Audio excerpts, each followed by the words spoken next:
Great. So welcome everyone on this sunny morning. I'm Mayor Schulman with the Hartford Foundation's Nonprofit Support Program, and I want to welcome you all to part one of our evaluation mini-series on developing a theory of change. So part two, as a reminder, will take place on Tuesday, November 18th from same time, 10 a.m. to noon. And there will be a homework assignment for you to complete between today's session and the second session, which we'll share with you today. So if you could take a quick minute and kind of add your organization to your Zoom square, that would be great, just so that we know who's in the room. And if you're not sure how to do that, no worries, we can take care of that for you. So we will be sharing the slides and the recording of today's session with all of you following the session. And we will also be taking a short break approximately midway through, so you can kind of plan on that. As always, I want to thank my wonderful colleague, Monica Kelly, for all of her expert assistance in helping to plan and manage logistics for today's session. So during these sessions, we do like to foster interaction and engagement. So we encourage you to keep your cameras on and to keep multitasking to a minimum to the extent possible. I'm sure that many of you will have questions on this topic, so please feel free to enter your questions in the chat at any time during the session. And we'll get to as many of your questions as we can, but also our presenter will be staying on for a few minutes immediately following the session. So in case there are any lingering questions we can't get to, there'll be yet another opportunity. As always, we will be posting a short survey in the chat towards the end, and we'll also send you the survey by email. As we say, it's the only price of admission, and we really do value your feedback and take your comments to heart. So please do take a few minutes to complete the survey. Also, a reminder that our presenter will be offering all of you some follow-up consulting after the second workshop session. But we do ask that in order to qualify for that consulting, that you either attend both sessions and do the homework assignment, or if you're absolutely not able to attend the second session, we ask that you watch the recording and complete the homework before accessing the consultation. So with that, I'm delighted to introduce our presenter and facilitator, Elena Ragusa, who is the founder and CEO of Drive Evaluation Studio. Before building out the studio, Elena was Senior Executive Director of Enrollment Strategy and Analytics for Rutgers University, where she used data to design and implement collaborative strategies to enroll, retain, and graduate a diverse student body. Elena has also worked as a youth mentor and a tutor and as a counselor at a community youth center. Elena has worked on a number of projects with the Hartford Foundation and the Nonprofit Support Program, including the Building Evaluation Capacity Program and evaluation mini-series workshops such as these. And I will say that Elena has come to be known to nonprofits in our region as a knowledgeable and a compassionate guide who's able to demystify evaluation and make it useful, practical, and dare I say it, even fun. So with that, I will turn it over to you, Elena. Thanks, Mayor. What Mayor didn't share is that I lost my voice this week. So we're gonna power through this together. If at any point you can't hear me, just like wave me down. I'm also, if you could see my desk, fully equipped with like every lozenge and tea and honey and thing imaginable. So we'll get through it. But I apologize if you have to strain a little more than you'd want to hear me. I'm Elena. I'm excited to be here with you this morning. I see some familiar faces, some familiar Brady Bunch boxes in the room, which makes me really happy. And then I see some new folks too, so welcome. And I'm going to double down on what Mayor said, and I think we're going to have a little bit of fun talking about a topic that is not necessarily everybody's favorite, which is logic models, theories of change, program logic. Not always the favorite, but I think really important. The headline that we used for this topic was "Are we there yet?" Which can feel familiar if you've ever taken a long road trip. But in many ways, that's kind of what we're talking about today. How do we know that we're making progress toward an intended destination with our programming, with our organization, and how do we map out our route to get there? Right. So it's a really important part of the work that we do. And it is foundational, no pun intended, for any other evaluation work you're going to do. Right. So if you're collecting outcomes, you're surveying, you're doing whatever you're doing with your organization, um, good evaluation practice would suggest that you are first establishing this sort of program logic that we're going to walk through today. So you know that with all that limited resource that you have, that you're investing in evaluation, that you're measuring the right things. So let me give you a quick overview. I'm going to share my screen. I'm going to have slides up the whole time. Um, because it's helpful to have visuals for all of this. But I can still see everyone. Hopefully, you can still see me and each other. And I hope it doesn't preclude you from jumping in either via chat or audio with questions and comments. I promise the session is more fun if you jump in. And if nothing else, if you're an empathetic person, you can give me a break so I can drink some tea. So jump in. All right, let me give you a quick overview. Mayor spoke about this a little bit, but this is our roadmap for our overall mini series together. We're here today. We'll talk about theories of change and logic models. There will be a homework assignment after today that grows out of the work we're going to do in the next hour and 50 minutes together. Next time, we'll talk about how so you'll bring that homework assignment with you on November 18th. We will use it as we start to build out some of the indicators and think about measurement tools. And then if you're interested, we'll have some individual consultations after to help apply this learning to your specific organization. We'll talk more about that next time. So think of today as the foundation, and then session 2 in November builds the structure on top of that foundation. All right. I have 4 poll questions for us, and Monica's going to launch them. They're very quick. We're going to go rapidly through each one. They're going to help us get a sense of who's in the room and also tailor the examples and the pace of our session to our group. So Monica's going to kick off the first one, and it's going to ask the role that you play in your organization. Remember, these are anonymous, and I'll show everyone the results once we hear from folks.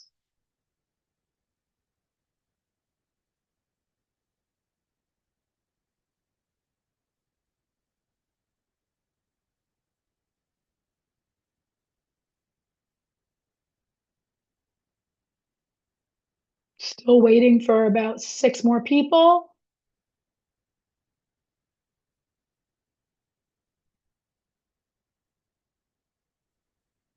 All right, let me show you the results. So we've got almost half of our group, 42%, in a senior leadership role, EDs, equivalents, which is great. You might already be doing this work or thinking about this work. We've got some folks in management. We've got a nice mix, actually, some program staff, and then a couple of folks that are in fundraising, marketing, research, learning, and evaluation. So an interesting mix. The content is designed to cut across these groups. So I feel good about this. We're going to go to our next poll. What is your experience with logic models and theories of change? Read through those options, pick the best one.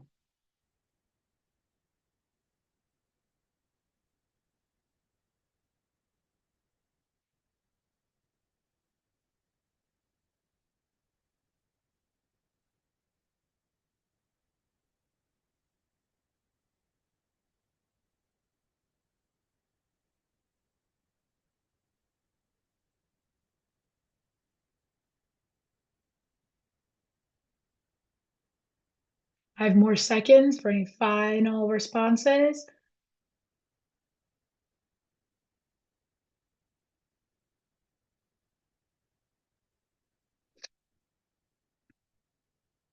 So this is really interesting. So what we normally see with I'm going to show you the results in a second, but I'll tell you, whenever you have a survey question that has a range from, like, in this case, like, I don't know what we're talking about, all the way up to I could facilitate this session. Usually you see a typical bell curve, right? You see a couple people at either end, You see most people in the middle. Um, if you take a peek at our, can you all see those results? Take a peek at those results. Our group, while we have a couple people at the higher end, and whoever you are that could facilitate this workshop, send me a message. I want to know so you can jump in if I need you. Um, our group is generally skewing like a little bit more like, I don't really know. I have a general idea. I can kind of do this. So that's great. The goal here is that wherever you are right now, by the end of the session, you feel like you can tick up at least one answer option, right? So if you have no idea what we're talking about, by the time we leave, hopefully you have at least a general idea. If you feel like you can kind of understand it, hopefully by the time you leave, you feel like, oh, I could totally develop this. And if you feel like you can facilitate this workshop, I love it. Jump in throughout with your expertise and your insights. The group will benefit from them. All right, we're going to go to number 3.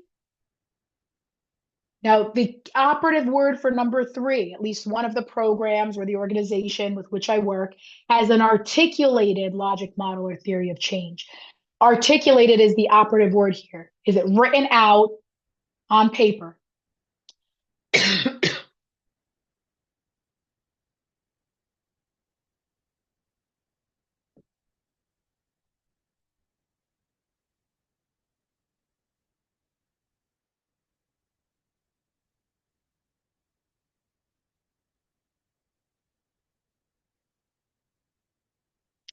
You another 10 seconds if you haven't responded yet. And if you don't know, there's no I don't know option. If you don't know, um, then don't answer this one. Or just write, yeah, Alexis, go do what Alexis did. Write it in the chat. Say, I don't know. I should have given you an I don't know. All right, so let's take a peek. This aligns with what I would have expected to see. Usually we have a couple. Most often we don't have these in place, right? And so that's normal. For the folks that don't have one, the idea is that during our time today and the homework assignment after, you'll put one together. And then for the folks that do already have one, this will be a really good way to sort of cross check, make sure everything is lining up the way that you want it to, or bring that practice to another program if you have multiple programs that you run. All right, last one. What are you hoping to get out of this? And does this one should let you select multiple? If it doesn't, pick your number one thing. But if it lets you pick multiple, pick all the ones that you're hoping to get out of this.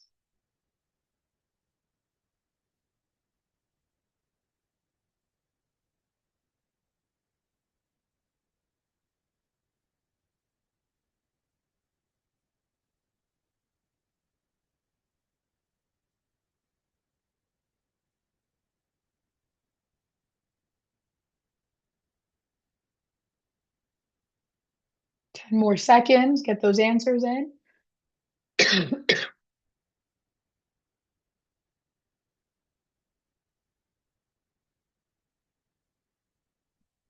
So I kind of cheated because I put up things on there that we're going to do anyway, right? So hopefully they align with what it was that you're hoping to get out of it. Somebody said other, if you're willing to write what it is in the chat, I'd love to know what else you're hoping to get out of it.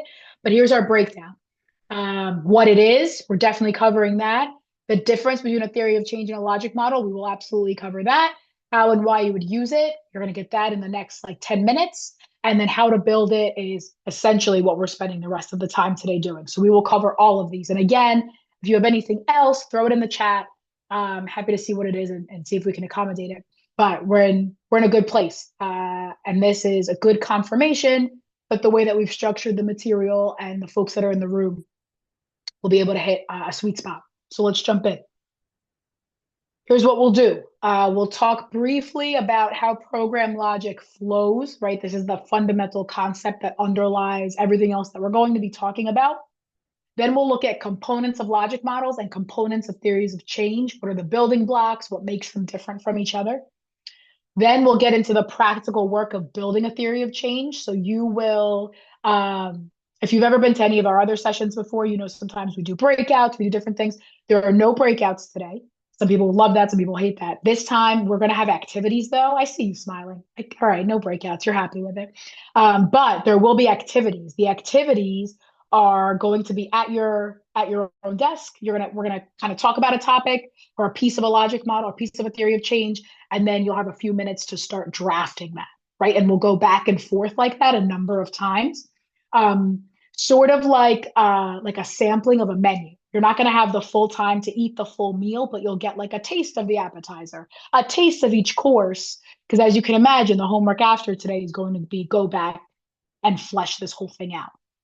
So there'll be activities where you actually start to build these various components. Then we'll talk about the homework and wrap up. And as Mayor said, I'll stick around after 12 for our after party if anybody wants to talk or has questions. All right, and we'll take a break. Probably right around 10:55 is probably when we'll take a break ish.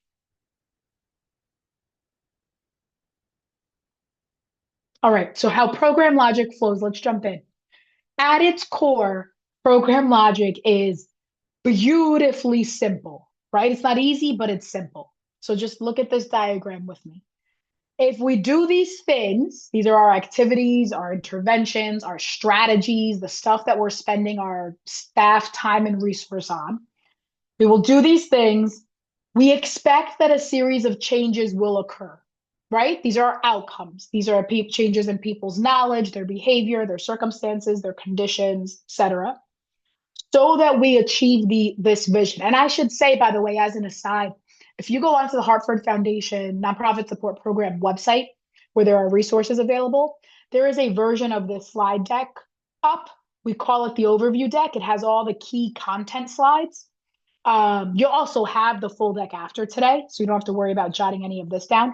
But if you like to follow along, you can always go grab that deck, and you'll have about 2/3 of our total slides in there with you. Some of the activities aren't in there, but the ones that have all the meat are in there.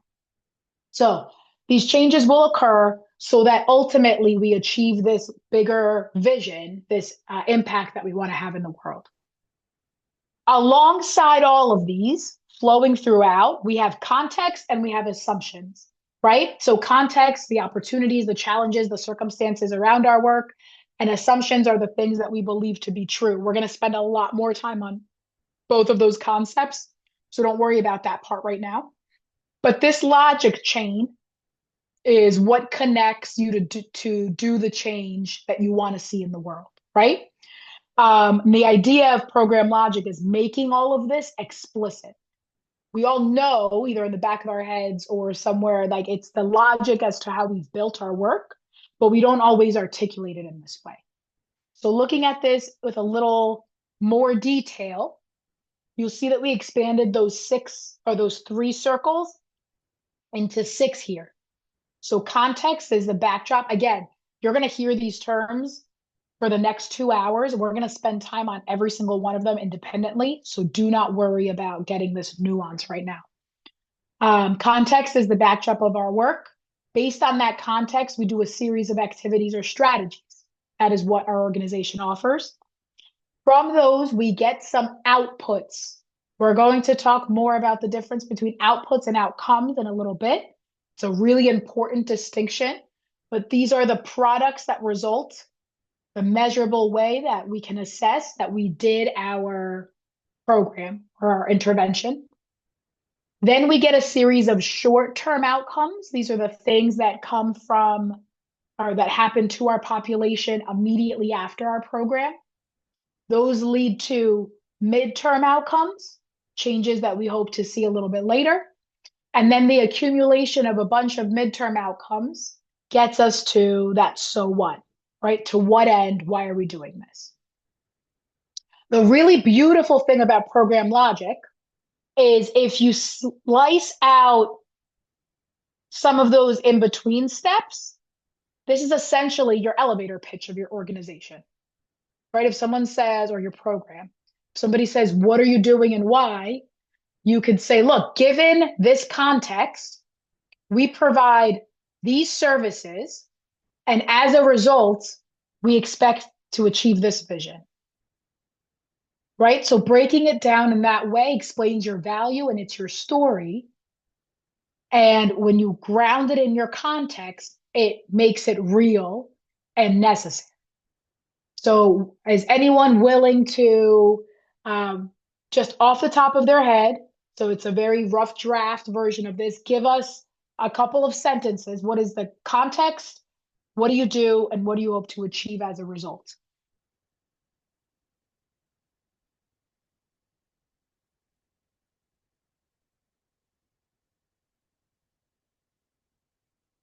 You could put it in the chat or you can unmute and just talk it through. So I work for Interval House on their community education team. So context would be we work in domestic violence education, specifically in the prevention area. We provide presentations and activities that immerse young people with the goal and outcome to help them be involved in better and healthier relationships and learn how to set boundaries. So, Alexis, I love that. Why is that service necessary? Unfortunately, the female mortality rate due to domestic violence is at an all-time high, and it is our duty and responsibility to bring that number down so that we can have a healthy environment. So there's her context, right? The context is the stuff outside of your control.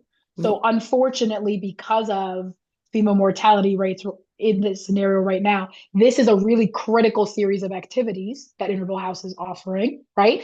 And as a result, Alexis, what are you hoping is changing long term through your intervention? That we will see a decrease in female mortality due to domestic violence. Right. So do we see that program logic right there? Because of the high rate of female mortality and domestic violence, Interval House offers this series of interventions and services so we can see a decrease, Mhm. right, in that mortality, Yeah, right? yeah. Very nicely tied together program logic. And what's really nice about how Alexis did it is she used real language too, right? Like I don't know anything about your content area, but I can understand what you were saying and Mhm. why, and I immediately understand why it's a necessary and important service. Mhm. Thank you for sharing. One other, let's do one more. Who's willing to give us what's happening that requires you to do the thing you're doing, what you're doing, and to what end?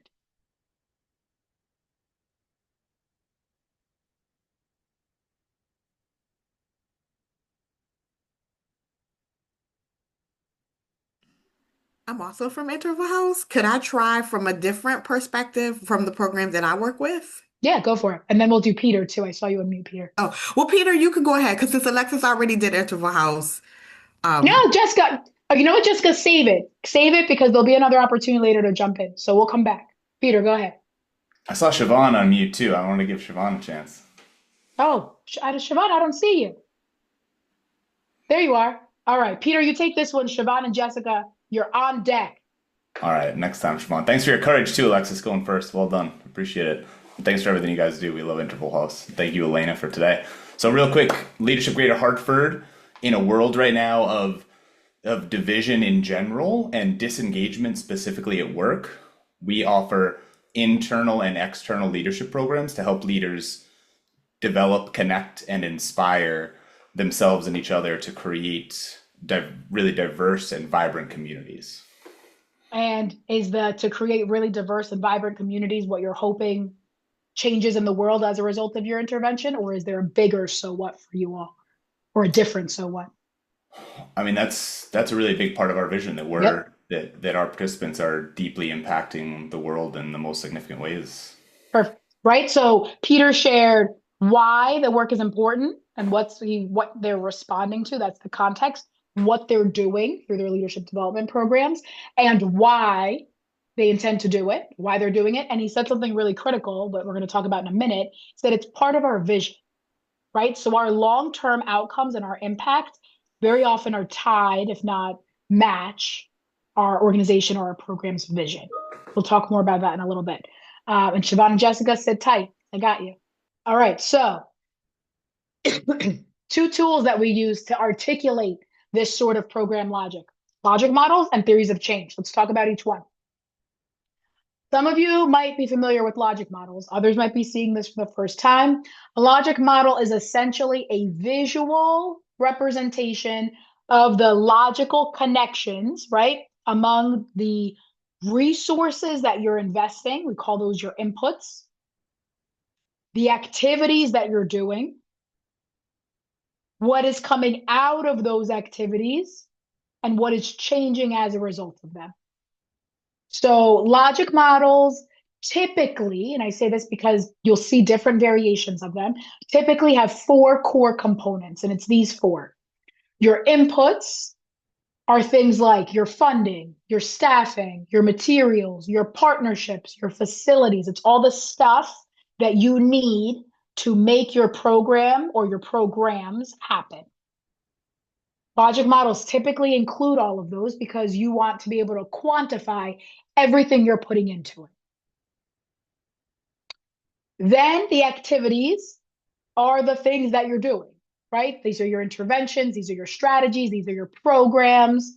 You can develop a logic model or a theory of change at a program level.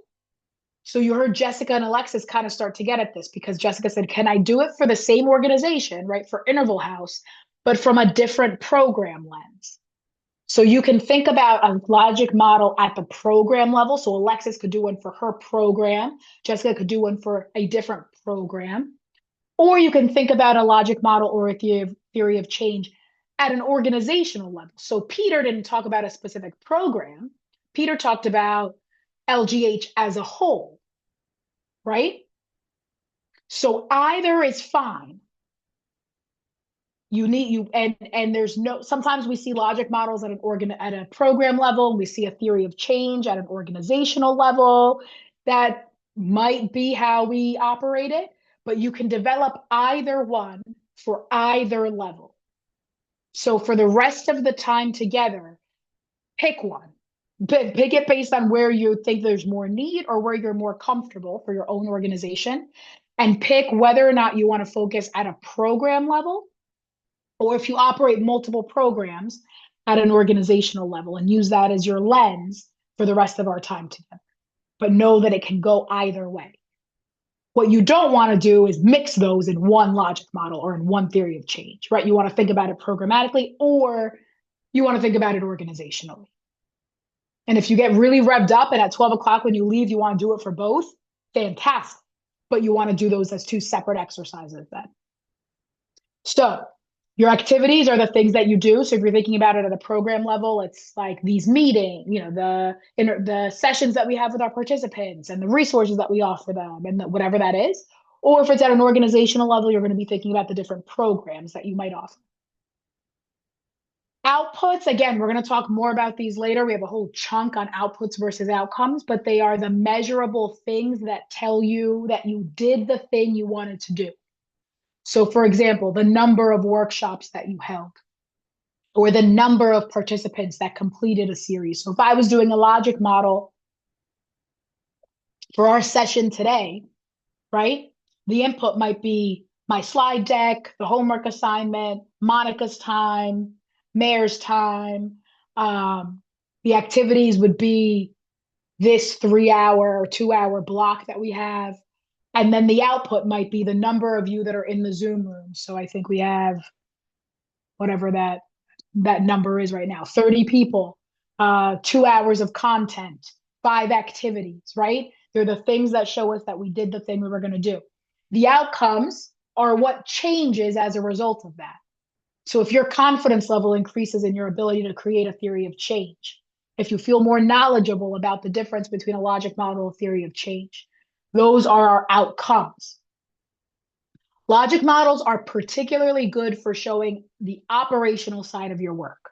We're putting this in, we're doing this, this is showing us that we did it, and this is what's changing, right? Pretty clean. This is a real example of one. I know the font is tiny. It's not about necessarily being able to read any of this. I just want to show you that both logic models and theories of change tend to flow from left to right or sometimes top down, but there is a flow and a sequence here. So in this case, this is a mentorship program. series of inputs, things like funding, collaboration with schools, mentors, facilities, all the things they're putting in. What they do, so they recruit, they screen, they train mentors, they offer, they pair youth with a mentor for individual relationships. Their outputs are things like the number of mentors they've trained, the number of youth that are enrolled, the frequency of their meetings, the number of meetings they have in a given period. They're all measurable things that can prove that you did all of these activities. Outcomes are the changes that they're expecting to see. So things like improved academic performance in their mentees, enhanced social emotional well-being, strong relationships between these mentees and their mentors. And then the impact longer term that they're trying to have are things like improvement in the quality of life for young people that go through their program, or enhanced community cohesion because they're building these relationships, right? So you can see that this impact is much bigger. The impact is also outside of their control, right? When we get to impact, there are a lot of other variables that will influence whether or not they're able to achieve these things. We'll talk more about that in a little bit. At the bottom, the reason I picked this logic model, at the bottom, there's an important distinction here. I don't know if you see these arrows. Inputs and activities are the things that you plan, what you're putting in and what you're doing. Then your intended results are the things that come out of it, right? The further away you get from those activities, the less control you have over those results. And you want to keep that in mind because the further out you go with your outcomes, the less you're going to be able to directly control them. We can influence our outcomes, but we cannot control them completely. They depend on a number of other variables. Talk more about that too. You still with me? Questions at this point? All right, we're going to cover theories of change, and then we're going to start to build these components. So a theory of change is similar to a logic model. I think of them as cousins, but it's a little more conceptual, right? It tells you why and how an intervention is expected to achieve its intended impact. So, what are the components of a theory of change? Some of them will look very familiar because they overlap with logic models. For example, strategies and activities, the thing you're doing, and outcomes, the thing that you're expecting to change. And vision, sometimes you'll have this in a logic model, sometimes you won't, but the long-term, the so what impact. The big difference between a logic model and a theory of change is what you see on the left.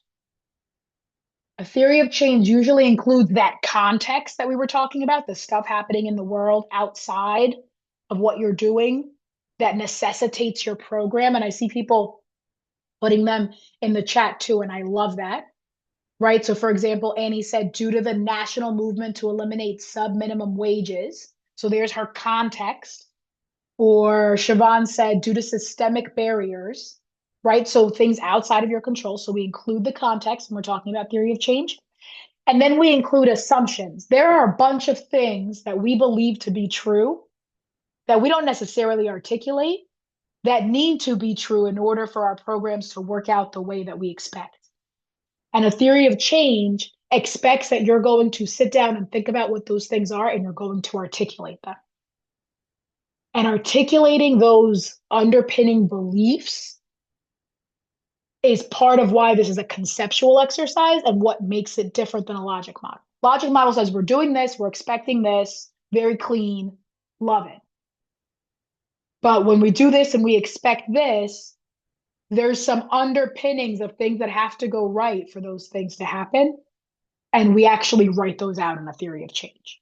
If this sounds confusing, that's okay. That's normal. We're going to spend time unpacking those assumptions in a little bit. So just roll with me on this. Here are some examples of theories of change. Again, these are real life, and I don't expect you to be able to read these tiny fonts. I'm going to show you three pretty quickly, just because I want you to get a visual of what they look like if you don't already have one. People can get really wild with these. You'll see them look like trees, and they'll look like, I mean, they're beautifully depicted sometimes. All that isn't necessarily necessary. If you want to go super, super pretty with it, you can. The idea here, again, you move from one side to the other. So this is Impact Brooklyn. This is an organization in Brooklyn, New York. This is a context, what they do in the middle in green. These are their activities. What they expect to happen is in orange. And then the so what longer term impact, households in central Brooklyn will be fully housed, right, in sufficient units longer term. Another one, Eli's Place, what they're doing. These are their core elements. The mechanisms of change. So what they're doing with it. So their approach, their evidence-based practice, etc. Early impact that they're hoping to have, midterm impact, and then why it's worth it. For them, their context is embedded in their return on investment. And I share this one because sometimes it's not written out as context. Sometimes it's embedded elsewhere. And that's okay too. For the purposes of our exercise, we're going to write it out as context. But if you say things like, look, we're going to reduce healthcare costs, your context is that healthcare costs are high, right? And then this is an outdoor youth development initiative,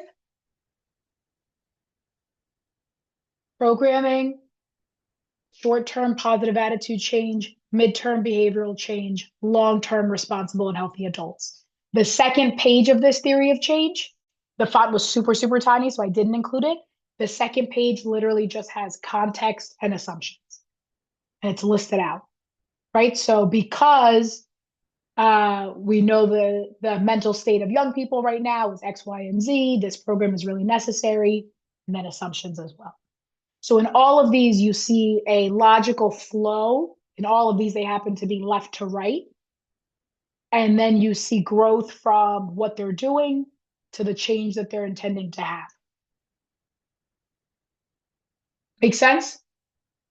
All right. Why do we use this? Why does this even matter? Why is it important? 3 uses for a theory of change. 1, it is a planning tool. If you are starting a new initiative, thinking about a new program, I'm biased, obviously, but I think there is no better exercise than sitting down with your team and forcing yourselves to think through this logic in this way, right? What is the context that we're responding to? What is it that we're hoping to achieve long term? And if it's a new program, you're going to build backwards. How are we going to know that we're on pace to do that in the long term? What are we going to see before then? What are we going to see before then? What are we going to see immediately? So then what are the interventions? And if you're building from scratch, it is a beautiful way to be able to build you back into what the actual activities are going to be based on what those intended outcomes are. If you have an existing program, it's a really good recalibration tool, right? We're already doing this. Let's sit down and write it all out so we can make sure that what we're doing can reasonably lead to these short-term outcomes. Those short-term outcomes are going to reasonably lead to these midterm outcomes to ultimately achieve this vision. So it's a really good exercise to get your team aligned on what it is that you're doing. Second use, it's a really good communication tool. Once you do this, you all have shared language about what you're doing, why you're doing it, and what you're hoping to achieve. So you can all talk about it in the same way, right? It's literally written out for you. So whether it's a grant application, conversation with community members, recruiting a new staff person, you have the baked in language to talk about your work. And then lastly, it is an evaluation tool. Once you have listed out your outcomes in your theory of change, you go and design tools to measure those outcomes. And guess what we're designing to measure? The exact things that we wrote in our theory of change, right? If in the short term, we want to see increases in people's confidence or in their knowledge or that they're showing up more, Guess what we're assessing in our tools? Their confidence, their knowledge, and whether they're showing up. So it becomes the blueprint for our evaluation. So super helpful if you take the time to carve it out.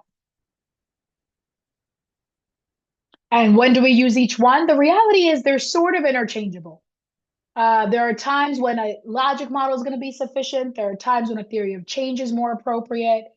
They're both frameworks for showing how your work leads to some sort of change.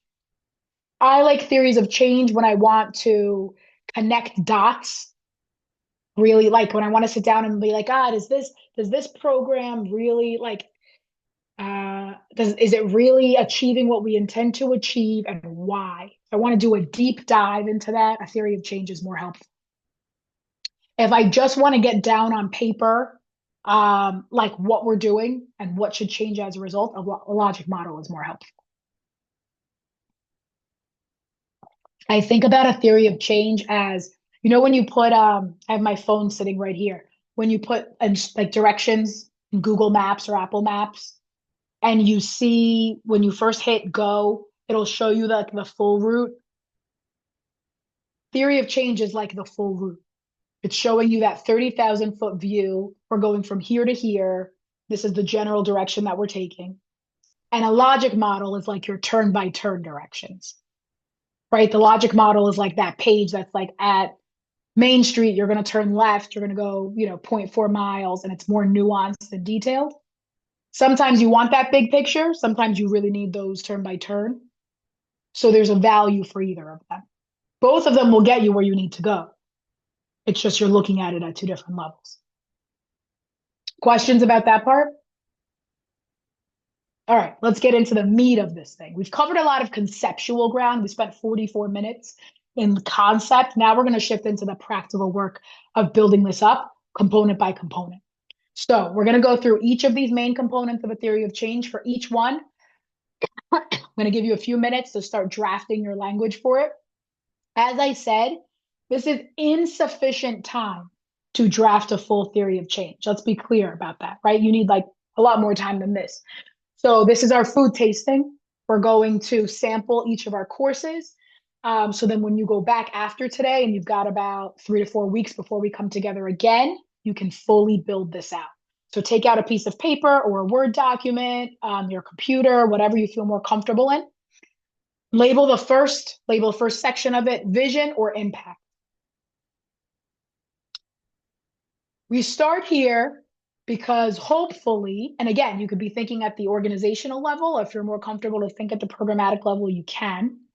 But the vision or the impact is the long-term change that we hope to see in the world. Peter, when he gave us his example earlier, said, right, use the word like we're doing this because it's part of our vision. So if you have an articulated vision statement, it's probably your vision. Sometimes we call this the North Star, right? It's like the thing that we are ultimately doing this toward. It is not usually, it is not something you're going to achieve alone, right? You are trying to contribute towards something. So for example, if your vision is to end homelessness, you are not going to end homelessness on your own as an organization. That's okay, right? Your theory of change is showing how your specific work is contributing to that. So your vision should be bigger than anything that you're going to individually accomplish. So if you have vision statements or mission statements, again, you can find them there. You want something aspirational, something clear. So for example, our vision or an impact statement might be a community where all families have access to stable or affordable housing, right? Or a world where young people are equipped with the skills and confidence to pursue meaningful careers, right? You're not going to do that on your own, but you're going to contribute to it. So take a minute and write down or point to, if you know where it is online, your vision statement or your North Star. If you don't have a formal one, just write down the change you hope to contribute to in the world. Go ahead and actually do that part right now. You have 2 minutes.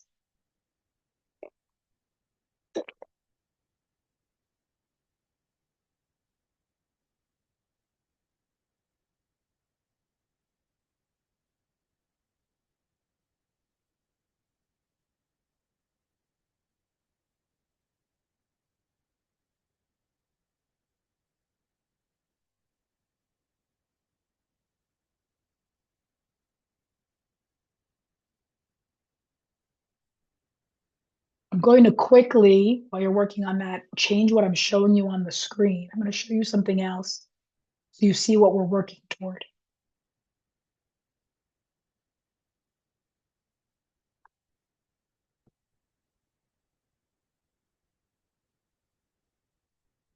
So write down your vision statement, and then I was going to show this to you at the end, but I'm going to show you really quickly what the homework assignment is, because I think it might help ground this a little bit, because this is what you're going to fill out after today. So take a peek.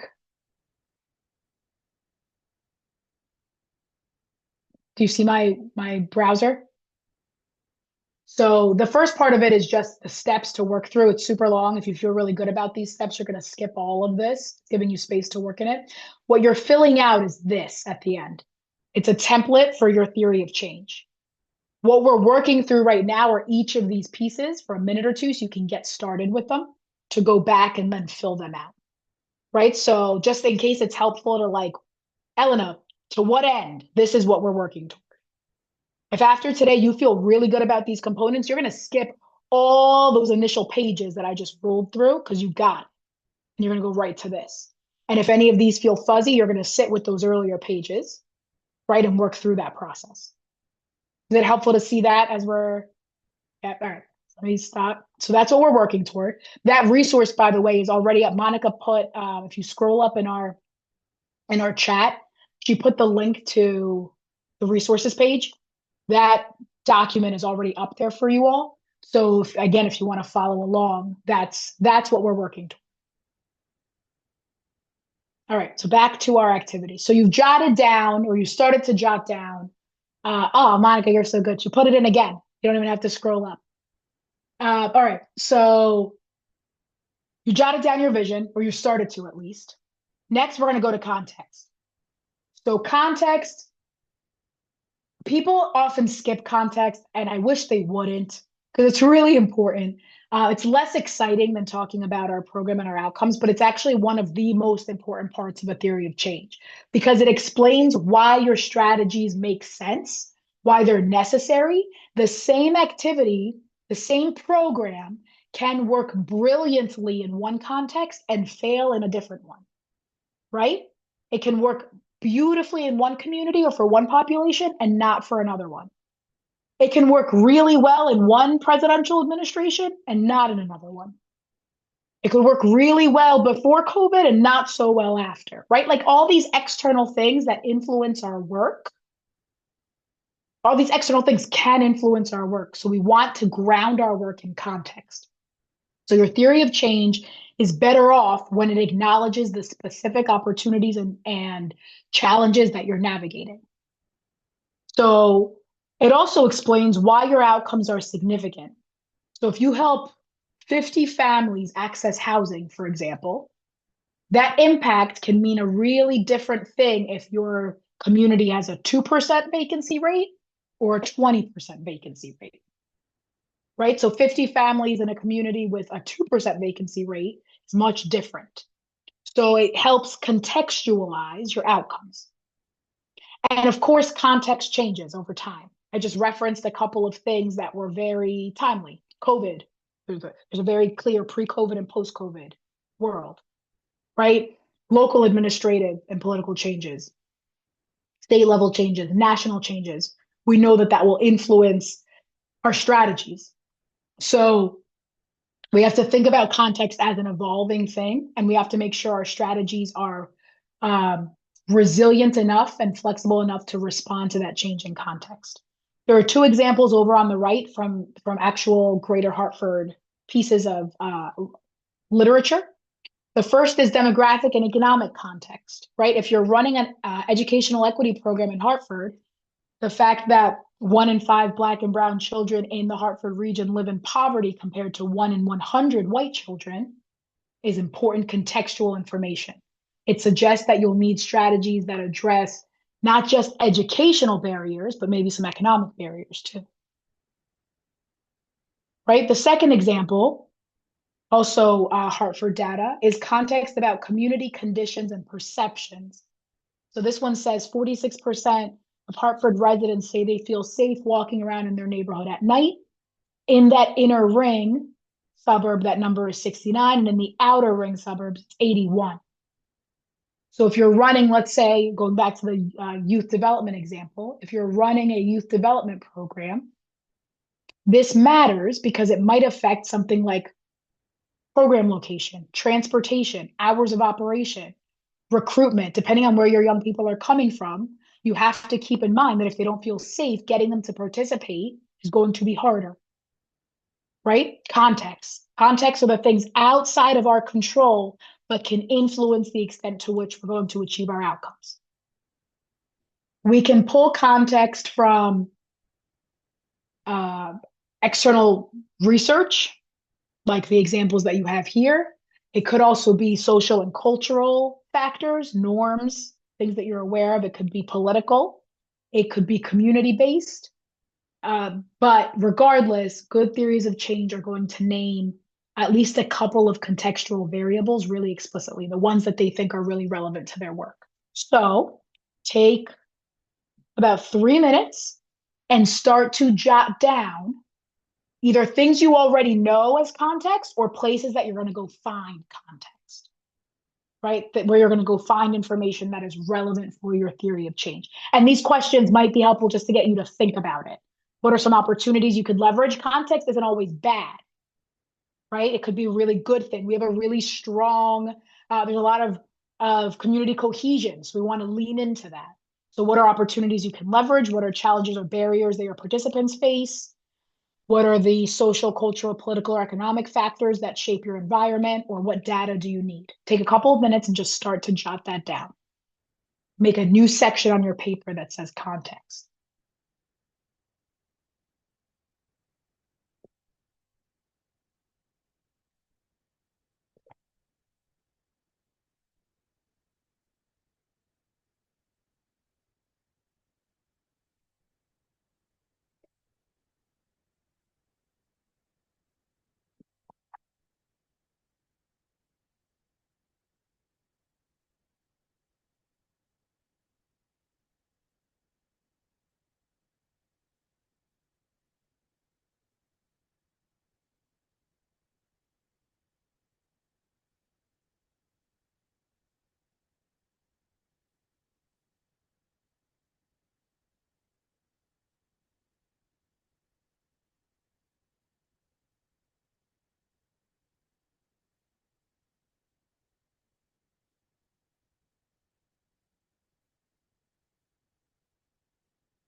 One more minute.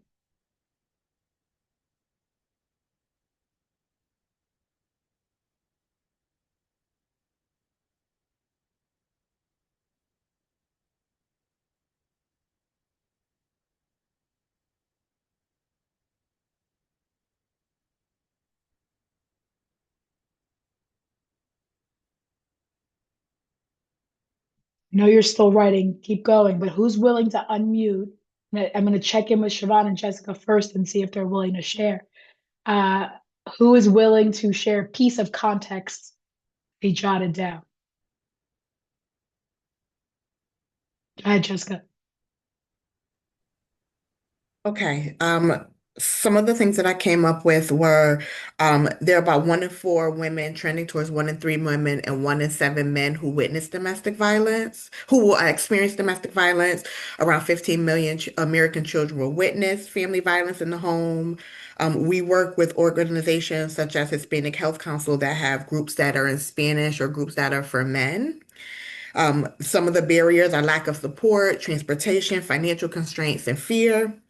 And then there's also a stigma around disclosing abuse, and folks ask questions like, why don't they just leave?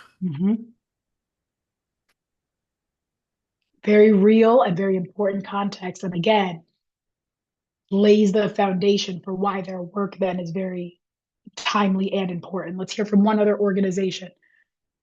What's a piece of context that you jotted down? Yeah, go ahead. Is it Mana? Hi, yes, it's Mana. So I don't know if this fits, but I have a few different things. Like, so for example, we are living in a time where consumer interest vary dramatically, and consumers have more entertainment to enjoy at home. Yep. Media consumption varies dramatically, with many young people not reading or watching traditional news, so reaching younger audiences is more and more challenging. I have two more. Fewer people are working in Hartford and other work offices around this region, reducing the ease of attending evening events in Hartford. And lastly, companies and other groups are working to incentivize young professionals to return to their offices in the city. So that's more of a positive, but Hmm. the other ones were negatives. And tell us your vision too, Mana, connected to what you're ultimately trying to do. Sure. So the vision is to foster an intellectually enriching ecosystem that enables all people to feel engaged and fulfilled, and which serves to raise the profile of this region. So what we just heard from Mana are her two bookends. Here's the situation. Here's what we're trying to achieve. What she's going to do and what everyone is doing is we're going to fill in those spaces in between to say, okay, based on this reality and based on this vision, here's what we're going to do. And then here are the things we're going to see along the way to know that we're on pace. Right. So that sounds great to me. I don't know yet if it all clicks because we haven't seen the middle pieces, but so far, right, makes sense. Donna, you're up after we come. So what we're going to do is we're going to take a break. We're going to be mindful of our break time. And then I'm going to put you on the docket if you're willing to talk when we come back and do the next piece. So it's 10:59. Take 5 minutes or 11:04. I know it's a weird time. Come back at 11:04. We'll jump back in. Okay. Turn off your videos. You can pause the recording too. See you in a few minutes.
All right, if you can hear my voice, come on back.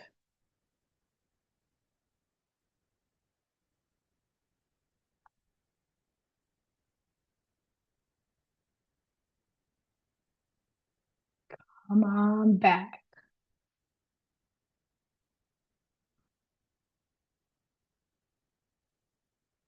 Got some fresh tea, feeling good, ready to dive in. We've already thought about our vision, our context. We've built our foundation. We've thought about our vision, thought about our context. So we're doing some good work here. So next, we're going to talk about part that's usually the easiest for people to wrap their heads around. I'm going to reshare my screen. And we're going to talk about what you do, your strategies, your activities, your interventions, right? It's what you know best. It's the actual work of your organization or your program. So um, we write these in a theory of change as action oriented. So we provide, we facilitate, we deliver, we coordinate, we advocate. We use an action word first, and they describe what you do, not what you hope will happen, right? This is the actual what you are doing part. So it's the things that your organization is doing to implement your strategies, right? So you might offer one-on-one coaching, you might connect people with employment opportunities, you might advocate for policy change, you might provide some sort of workshop, you might meet with lawmakers, whatever it might be, regardless of what your organization is. They should be things that are clearly within your control and that you are responsible for executing. And if you have a lot of different activities, sometimes we see people group them right into different areas. So maybe it's like direct service stuff or capacity building stuff or advocacy stuff if you do different areas of work. There's no right way to do it, depends on your organization. So let's go ahead, make a section of your paper that says activities or strategies and take about another 4 or 5 minutes. We'll go until 11:10 and write down your strategies and activities. So what are the core services you offer? Or think about it as what do people experience if they're in your program, or what activities do they engage with? And start writing those down.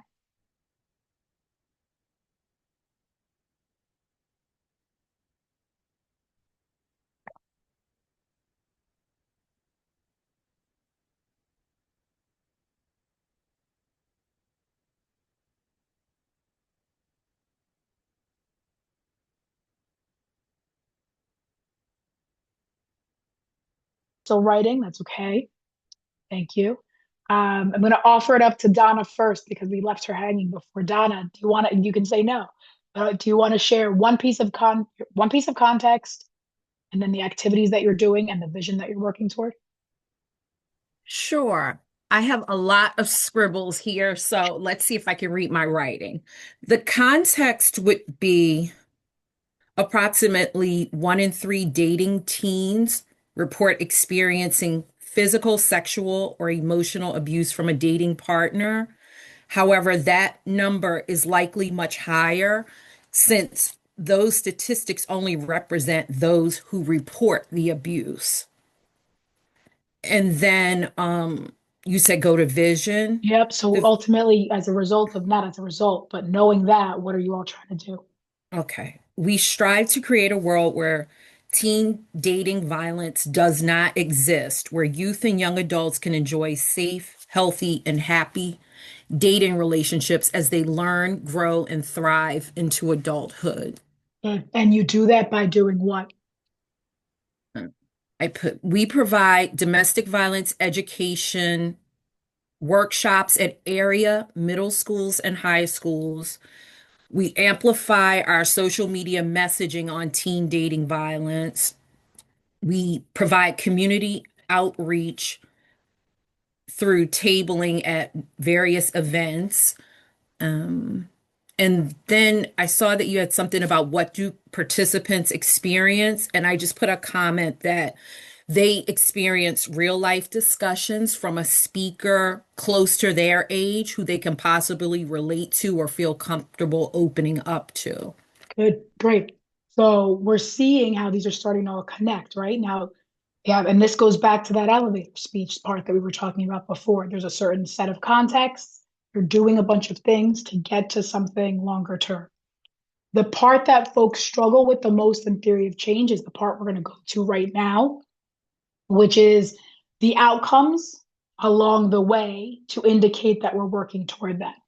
And I would argue one of the biggest and most important distinctions in program planning and evaluation is the difference between outputs and outcomes. There are a lot of things in evaluation where people will tell you, you could go this way or you could go this way, and it's okay. And you could justify doing this, or justify doing that. This is not one of those areas. Outputs are very concrete things, and outcomes are very different concrete things. So I want to spend time clarifying which is which. Because so often, as an evaluator, we see people conflate these two things. So outputs. Outputs are not normally in a theory of change, but we're going to spend time carving them out now because we want to be able to differentiate them from outcomes. Remember, they're normally in a logic model. Outputs are the quantifiable measures of your activities. They tell you that you did the thing, but they do not tell you the impact or the quality of the thing that you did. So they can tell you the number of workshops you held, the number of meals you served. In fact, I'll give you two examples on the screen right here. If I serve meals at a soup kitchen, if that's my activity, my output would be something like the number of meals that I served or the number of individuals to whom I served those meals, right? How much did we do? How many people did we reach? Did we implement it as we said? Very often in grant reporting, nonprofits will and organizations will report outputs for a number of reasons. One, they're easier to measure than outcomes. Two, they are proof that you did the thing that you got money to do, right? A funder gives you money to implement the program. So you're going to go back and say, yeah, we did. And we served this many people, right? Or had this many sessions. It's totally reasonable. And it is the first level of what we should be reporting. They help you track implementation. They help you manage your program. They help you report to your funders. They help you make sure that you're staying on track. So we should absolutely be reporting them. But let's be clear that they're not addressing the value or the impact of your work, right? They're not assessing the change that you have made in a population, in a system, in a community as a result of what you've done. They're assessing that you did the thing. I threw a personal example in here too, because why not? If my goal is to exercise regularly, the number of times that I exercise in a given period could be my output. Or maybe it's the number of times that I go to the gym, right? But when I go to the gym, what's to say I'm not just sitting on a bike and watching TV, right? There's no quality measurement there. It's just saying that I did the thing. That is where outcomes come in. So outcomes are the changes that we see as a result of the intervention or the strategy or the activity. There are things like changes in knowledge, changes in confidence, changes in attitude. There are things like changes in systems and policies, right? They're the things that get at, are people better off now than they were before?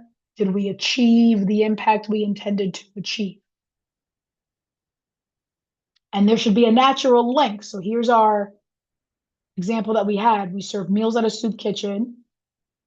Our output is the number of people that we served meals to. The thing that has changed is now there are fewer members of our community that are hungry. Right? Do we see the difference? And maybe there was an initial goal. What might be an initial goal that gets to this? What were we trying to do in the first place? And hunger? Yeah, reduce hunger. Nailed it. Right? And my personal example, I exercise. Maybe I'm counting the number of times that I exercise, but maybe the thing that I am measuring is whether or not I actually increase my muscle mass. Doesn't matter how many times I exercise in a given period. What has changed? Oh, I'm stronger. Right? So the outcome is really important because it's actually getting at changes that come as a result of your activities. The outputs are a natural step to get there, but we can't stop at just the outputs. So here's another one to really drive this home. We want to show a linkage between the activity that we're doing and the outcome. And this is the part that gets really important in the theory of change. You've started to list out your activities. In a minute, you're going to list out your outcomes. When you do that, you want to see that there's a relationship between those things, right? That you can reasonably assume that by doing, in this case, by providing high quality arts instruction, in this example, we think that will lead to some actual changes. In this case, increased knowledge of critical arts concepts among the students in the short term, and then more students that are maybe taking advanced level art programming in the long term. What we're testing when we write out our theory of change is the strength in those linkages between those things, right? We're doing this, we're expecting this. Is there reason to think that that is a reasonable link?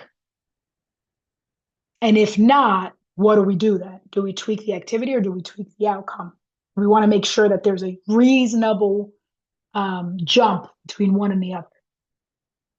So to test that out, take a look at this question and put in the chat what your guess is. Which of the following is a reasonable outcome for providing legal aid for immigration cases?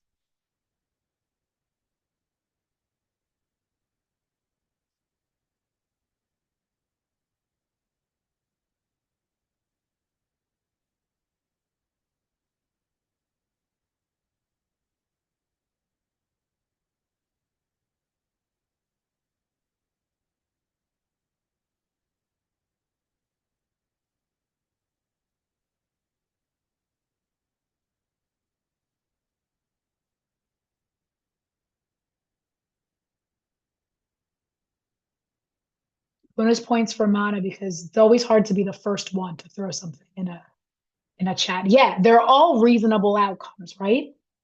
You can make a case, you can draw a connection between that activity to every one of those outcomes, A through D, and make a reasonable linkage between them.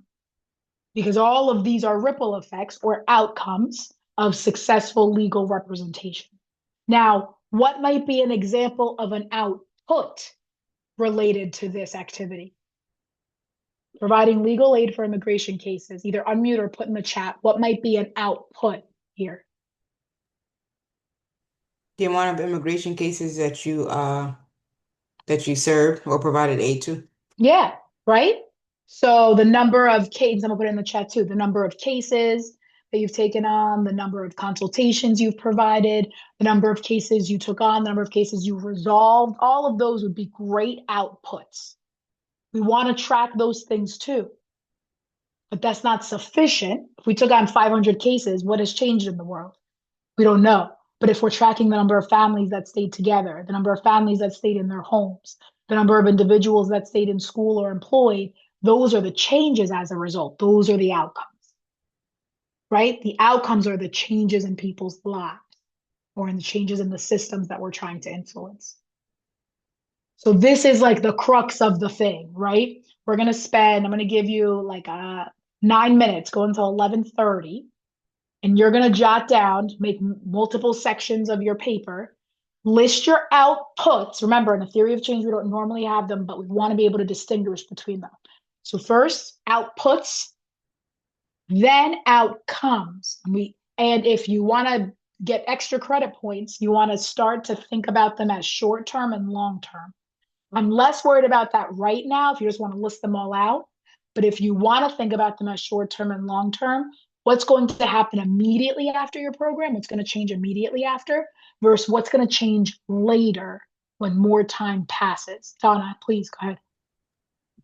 Question. The example that you just gave, when I was looking at my answer, I think I selected one or A because to me, the other ones, I feel like I don't know if this is the proper word, but I feel like we would be making too many assumptions to say B, C, D, and E. Do you know what I mean? Like I don't know. So yeah, so I love that you asked that. If I had said, what is a reasonable short-term outcome, immediate outcome, what will happen immediately after the program, right? I could see that justification. Okay. Part of what we're doing in a theory of change is we are laddering up to that vision. Okay. So we are filling in those gaps, and they require a ton of assumptions. In fact, that's literally part of this exercise is you're going to say, I know that this is a big jump, but I'm making this assumption because longer term, I actually think this program can contribute to people remaining in their homes, or I think this program can contribute to individuals remaining in schools. And I know there's a longer jump there, but that's what we're going to see as the next step, right? So look right here at this third bullet. Those Okay. other answer options, we're getting at some of the longer term outcomes, things that Okay. require some jumps in logic, but that we're contributing to. So we want to capture those things too. Okay. Thanks. Carolyn, go ahead. I think what I've often encountered is for programmatic work that has a finite interaction with a population or an individual, may have that difficulty in defining how they could realistically measure longer term outcomes. Could you speak to that challenge and Yeah. how people can think of that in terms of the amount of time they have with that? For example, the person who comes in for that individual meal and then you don't see them again. Yeah. Can you So I speak think to it's, that? oh, go ahead. I'm sorry. No, if you could speak to that for folks. I think there's a real difference in articulating our longer term outcomes, the changes that we're hoping happen down the road, and reasonably being able to measure them, right? Because as part of an evaluation, it is rare, if ever, that we can actually go and assess the extent to which 5 years down the road that the series of meals that we served at our kitchen made a difference for those folks. But what we're doing by articulating the longer term outcomes is we're saying, look, the downstream impact that we expect is that it's going to contribute to these bigger things. Think of it as a funnel. The further out you get from your program, the more other variables outside of ones you can control are going to influence whether or not these bigger, longer, sustainable changes are happening, right? And what you are doing is you're orienting toward a vision. So you're going in a direction toward some North Star, and you're assessing the extent to which you're moving along that. Sometimes a specific intervention, you'll only measure short-term change right afterward, and that's fine. Longer interventions, deeper interventions, you might measure a little bit further out, 6 months out, 18 months out, 3 years out. I think it's reasonable to say we expect that our work is contributing toward this vision, but being realistic and saying, but we are only assessing change up until this point. And is it fair to say then, for perhaps research-based strategies or research in general would be able to substantiate how that Absolutely. exactly, Yep, and that absolutely makes the right. connection for Yep. folks. Yep. Yep. All right. So take the next like 6 or 7 minutes or so. And this is like the meaty part here, your outputs and your outcomes. And again, if you're feeling ambitious, what are the immediate changes that will happen for folks right after your program? That's your short-term outcomes. And then what do we expect, the conversation we were just having, what do we expect will shift for people further down the road that we're contributing to if all goes as planned? If you have time, go back and check those linkages. Right? We're doing this. Is this a reasonable thing to expect?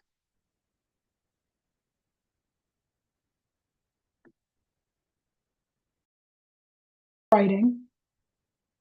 So jot down whatever final note you need to be able to pause here. Come back to it later. Let's talk for just a minute or two about how this is feeling. So somebody give us one of their linkages. Someone tell us an activity they do, an output from that activity, and one of the short-term outcomes that they anticipate.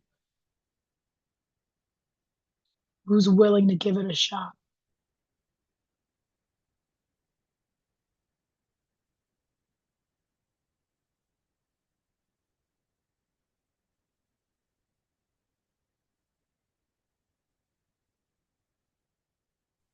Hi, this is Mary with Hartford Preservation Alliance. Hi, Mary. Hi, I'm sorry I can't put my hand up because my Zoom doesn't have a hand raised. No need. We're among friends. Just unmute I and didn't talk. know where it went. So for an output, so we provide technical assistance for people that want to apply for a homeowner tax credit program that the state manages it, but we help people to navigate the system. Okay.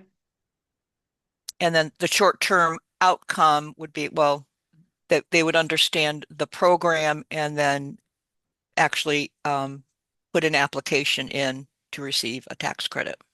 And what was your output?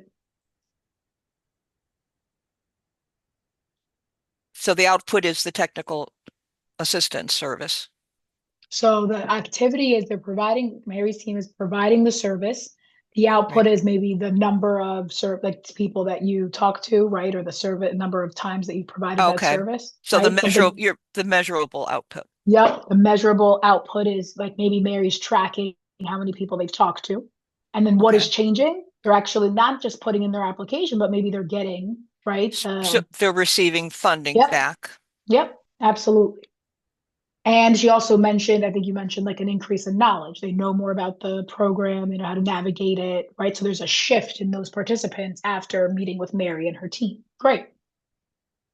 You want to do one more? Wants to share what you're doing, the output, and then an associated outcome.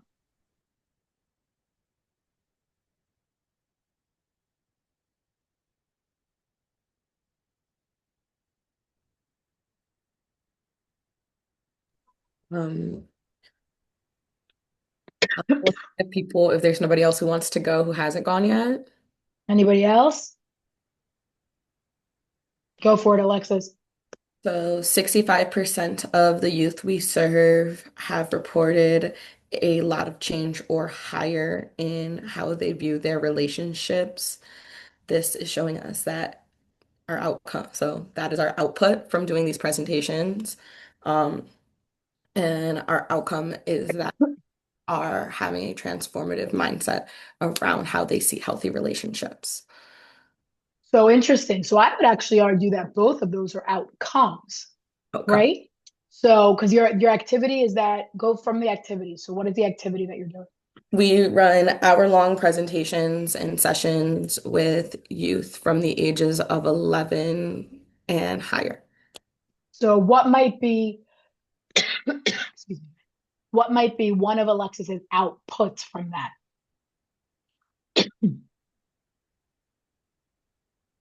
If they're running presentations, what's something easy to measure from the presentations? The number of students that they spoke with. Yep. So I was a little confused on that. I was like, we have like survey data that we use. So I was like, would our survey data be considered outputs or outcomes? Depends what you're asking. So the outputs are going to be, Karen put it in the chat too, number of people participating, number of workshops you have, right? How are you proving that you just did the thing? Okay. So those are your outputs, right? In Mary's case, it was the number of sessions number of people they're talking to. Then your outcomes are the changes. So the one that you said, 65%, read that one again. 65% of youth felt a lot of change or larger when after our presentation, or an hour-long presentation. Yeah, so something that has shifted as a result of that, regardless of how you're measuring it, is an outcome. Yeah. Right? So you're actually already surveying some of your outcomes because your youth are reporting a change or something different. So that is something that has happened as a result of the workshop, right? Yeah. which is why it falls into the outcome category. All right.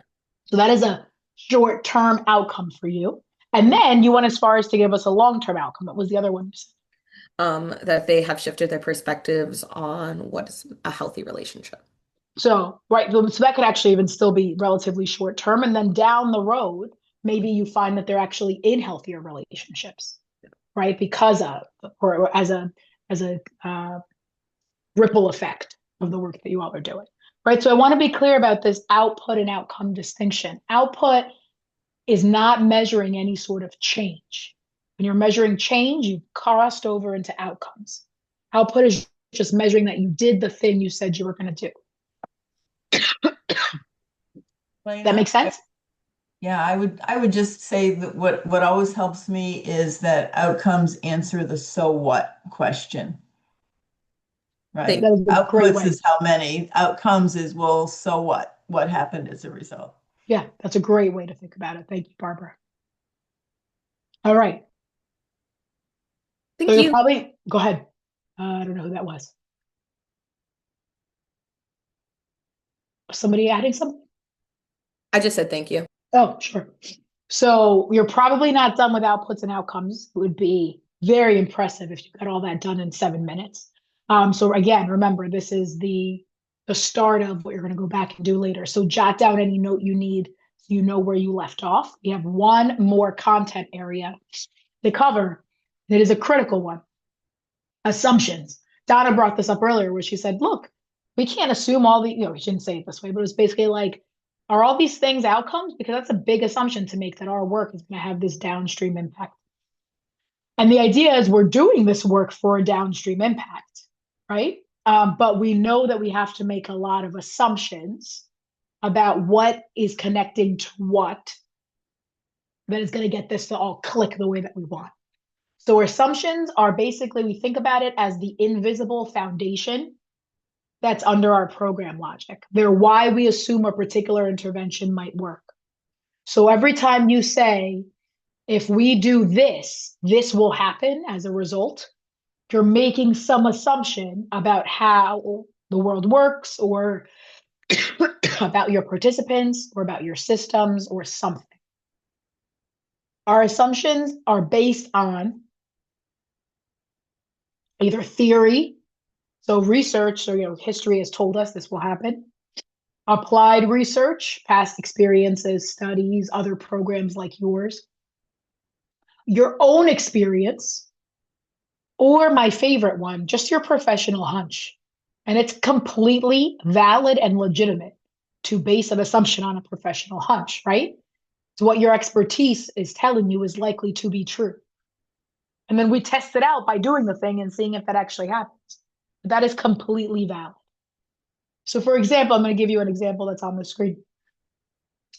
If I say we believe that job training will lead to employment, I think that's reasonable. We do job training for short-term outcome is that we're going to see more employment. There's a bunch of baked-in assumptions there that I'm not saying. One is that there will be jobs available, right? It doesn't matter how good the job training is. If there are no jobs available, job training is not going to lead to employment. So there's an assumption that there will be jobs available. There is an assumption that there aren't any other barriers like discrimination or something else that will keep our employers from hiring our participants. That good training is actually going to be sufficient. There is an assumption that the training that we're doing is matching the needs that we have in our market. So not just jobs being available, but jobs available that match the training that we're doing. There's also an assumption that the participants have the capacity to complete the training, right? If I say, oh, we're going to offer training and then short term, we're going to see more employment, well, are people actually coming to the training? And then there's also an assumption that the training is good, right? There's an assumption about the quality of our intervention baked into the work that we're doing. The thing is, if any of those assumptions that I just said are wrong, our theory of change might not work out. We might not see the change, the short-term outcomes that we're expecting based on the intervention. So the assumptions are actually really important. Yeah, Carolyn, exactly right, right? That there aren't other barriers here like childcare, transportation, et cetera, that are keeping them from doing it. Our training might be fantastic, but If they're not getting there because they don't have transportation, we're not going to see increased employment as a result of that training, even though that had nothing to do with it. So we take the time to articulate our assumptions, because if we don't see this click the way that we think, if we don't see the activity lead to the outcome that we're expecting, we go back and we check and see if our assumptions were actually faulty or not. Very often they are. And when we don't articulate them, we just assume that our intervention wasn't good. And that's why it didn't happen. And the reality is it's often not the intervention, but some of the baked in assumptions that we had about how all of these things would happen that lead to it not playing out the way that we anticipated. So this might feel really challenging, but you're going to take a couple of minutes and try and make some of those assumptions explicit. I'll also say, as an aside, this entire process of developing a theory of change is really good to do as a team, but this particular part of folks articulating why they think a certain activity or intervention is going to lead to a certain outcome is a really enlightening one to do with your team, because everyone has different assumptions about why. So this is hard if you don't normally force yourself to think in this way. On the left are some prompts that you might consider to get yourself to think about it. So success depends on what? Or for this change to occur, we assume blank. Or this relies on whatever. And then there are some more specific questions on the right. I'm going to leave you to read as we start this, that might help spark some of the thinking as you think about what those assumptions are. So make a section of your paper that just says assumptions, and then start to list out some of the things that you believe to be true that influence whether or not your activities will lead to your intended outcomes. Aim to try and get like three or four of them, not too many. And we're going to spend just 4 minutes on this now. All right, go ahead and get started. And again.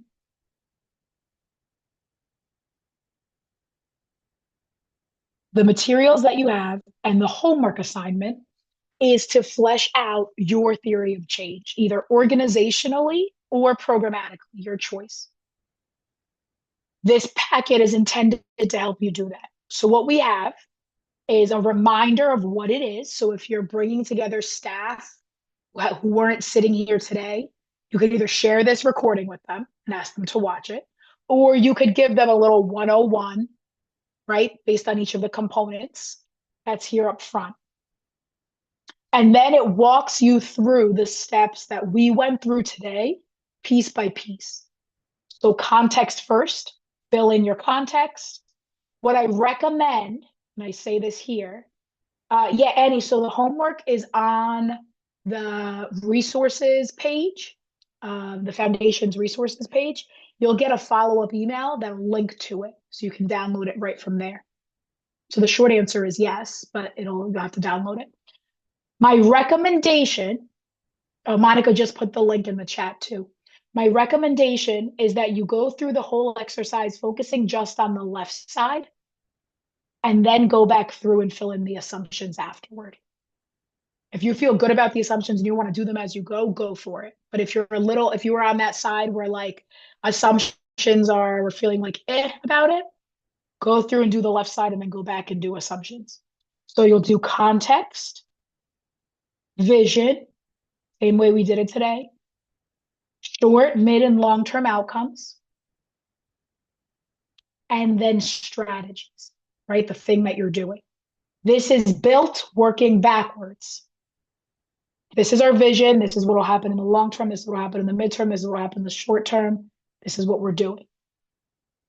Then you test your logic, and then you pop it into here. So if you're feeling good about where you are now, you can come straight to this and fill it out. If you're like, I want to start from the beginning when I have more time, you're going to start from the beginning. If you're like, I want to convene my staff and do this together, right? You start from the beginning. You can do it individually and bring it together. You can work through it as a group.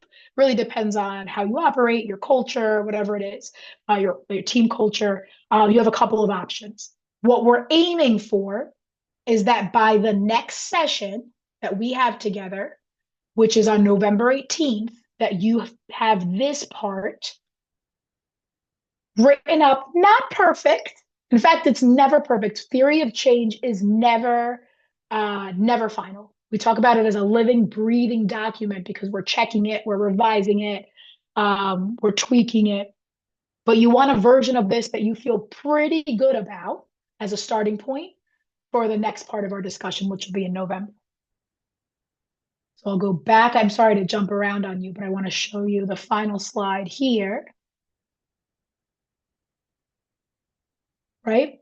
So use the resources, fill out the template, bring it to our next session, which is on November 18th. There's a question in the chat. How many points are expected in activities and outcomes? Depends if you're doing it for an organization or you're doing it for a program, but 3 to 5, sometimes 7, right? On like anywhere in there. Any other burning questions that the group would benefit from? Otherwise, I'm going to stick around for any additional, more individual questions after. Elena, I had a question. Theory of change, like how does this relate to strategic planning? Is this like another way of saying strategic planning? Yeah, so I would argue strategic planning is always, well, typically organizational as opposed to programmatic, right? And so it's a little more, this is really intended to be about the impact that you want to have on your clients, participants, systems, et cetera, as opposed to the strength of your organization. I think about strategic planning typically being more internal, about the components of and strength of the organization to ultimately be able to affect the client, right? But when we're looking at strategic planning, we're typically looking at things like staffing, finances, areas that are important underpinnings to go do the programmatic work. Theory of change and logic models are focused on the programmatic side of things. All right, so with that, I'm going to stop the screen share. I thank you for putting up with this for 2 hours. I'm going to turn it back over to Mayor for any final remarks. Actually, no particular final remarks, just a thank you to everyone for coming, for spending a couple of hours this morning with us. I hope it was helpful. And please fill out the survey. Let us know what you thought of the session and also any adjustments you think we need to make before the next session so that this is as relevant and useful to you as possible. So thanks, everyone. And we look forward to seeing you on